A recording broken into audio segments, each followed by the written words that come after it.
আব্বু তোমার ছুটি কবে আসবে কখন বাড়ি? আম্মু আমায় খুব বকেছে তাই দিয়েছি আড়ি। আব্বু তোমার ছুটি কবে আসবে কখন বাড়ি?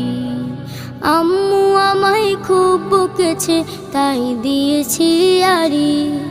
বাসায় পড়ি, কোচিং করি, স্কুলেতেও পড়া, এত পড়ি তবু শাসন আম্মু ভীষণ করা। বাসায় পড়ি, কোচিং করি, স্কুলেতেও পড়া, এত পড়ি তবু শাসন আম্মু ভীষণ করা। কষ্ট বুকে কান্না, চোখে অশ্রু সারি সারি। আম্মু আমায় খুব বকেছে তাই দিয়েছি আড়ি। আব্বু তোমার